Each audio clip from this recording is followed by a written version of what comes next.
సాయమ్మకి ఇచ్చిన అందరూ బాగున్నారు, నేను కూడా బాగున్నాను రా. ఇవాళ ఏంటంటే పొద్దున పప్పు బీరకాయ వండాను. ఏమ్మా, అంకుల్ గారు వేసవకాలం కదా బీరకాయలు పట్టుకొచ్చారు. ఒక్కొక్కటి ఎంతంత పొడుగును ఉన్నాయి. ప్రయాణం అసలు ఒప్పలేదు. లోన ఎంత ఉందనివే గుంజు, అంత గుంజు ఉంది. తొక్క ఇంత దాల్చడం ఉంది. ప్రయాణం అసలు ఒప్పలేదు పాడు చేయడానికి. శుభ్రంగా ఏం చేద్దామని చెప్పి మా అమ్మమ్మ గారు వేసేవారు. బీరకాయ అట్టేసేవారు. అంత పెసరపప్పు అని బియ్యం నానబెట్టేసి రోట్లో రుబ్బేసి అట్లేసేసి ఇచ్చేసేది మా అమ్మమ్మ. ఆ ఐడియా వచ్చింది. పాడు చేయడం ఎందుకని చెప్పి సలవ మీకు చేసి చూపిద్దామని చెప్పేసి రెండు బంగారం మా అమ్మమ్మ పొలం నుంచి అన్నయ్య పట్టుకొచ్చేసేవాడు. కర్ణాటకలోని ఎంత కూడా ఈ ప్రాసెస్ ఎక్కడ కాదు. ఎక్కువ మా మేనమామ దగ్గర ఉండేదాన్ని కదా, అన్నయ్య మేనమామ కూతురు చేసుకుంటాం వాళ్ళు అక్కడ బాండింగ్ ఎక్కువ మాట. ఇగోరా అప్పుడు ఈ మనకి హైబ్రిడ్ కాయలు తెలియదు, ఇంతంత కాయలే ఉండి నాటుకాయలు. ఇవి చూసా కేజీ బీరకాయలు పట్టుకొచ్చారు అంకులు. పాడు చేయకూడదు. ఏం చేయాలి? అట్టు గుర్తొచ్చేసింది మా అమ్మమ్మ, పాడు చేయకూడదు. ఇగోరా ఒక అల్లం ముక్క, ఒక ఉల్లిపాయ, 10 పచ్చిమిరకాయలు వేసుకున్నాను. ఇందులోనే జీలకర్ర వేసుకుంటాను. ఇందులోనే తగినంత సాల్ట్. ఇగో పొద్దున్న నానబెట్టనమాట. సాల్ట్ అంటే 1/2 కిలో బియ్యం నానబెట్టుకున్నా, 1/2 కిలో పెసరపప్పు నానబెట్టుకున్నా. ఈ 2 కమ్మెండు ఇందులో వేసుకోవాలి. బీరకాయ తొక్కలు. ఈ బీరకాయ తొక్కలు ఏం చేస్తామంటే మిక్సీ పట్టేయండి. పట్టేసి అన్నీ కలిపి గ్రైండర్లో వేసేసుకోండి. చక్కగా తయారవుతుంది మృదువుగా. మీకు వచ్చాక అట్లే చూపిస్తాను. ఓకే బంగారం? చూసమ్మా, మిక్సీ పట్టింది అక్క, ఎక్కడో తెలివితేటలో ఉపయోగించింది.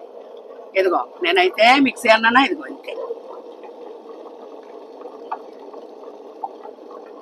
అసలు ఎంత బాగా వస్తాయి అనుకున్నారు దోశలు, సూపర్ తెలిపోతాయి. కాకపోతే ఆలస్యపడిపోకుండా అమ్మా, రుచికి రుచి.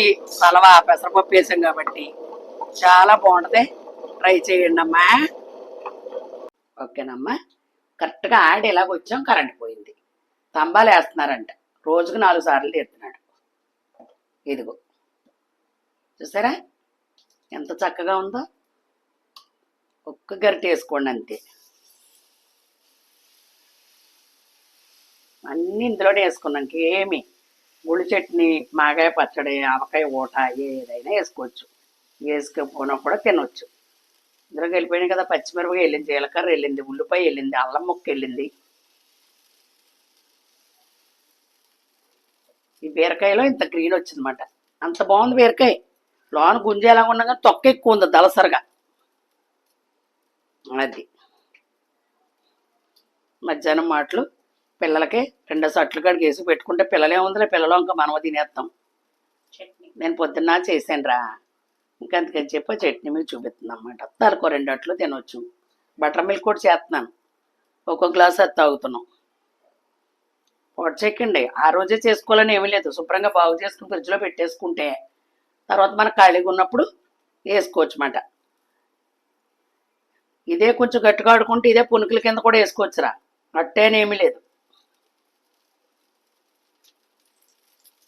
అంతే.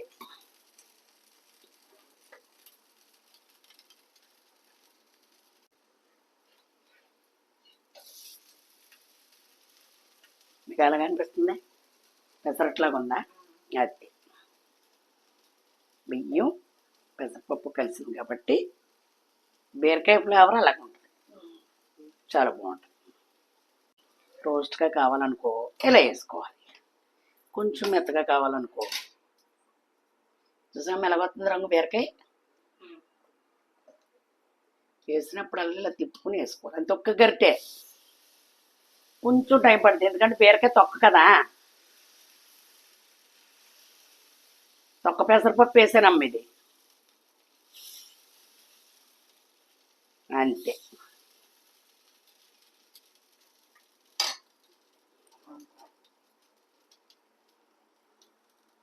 కొంచెం ఉప్పు పడితే సూపర్ ఉంటుంది, నాలుగు మీద వెళ్ళేటప్పటికి.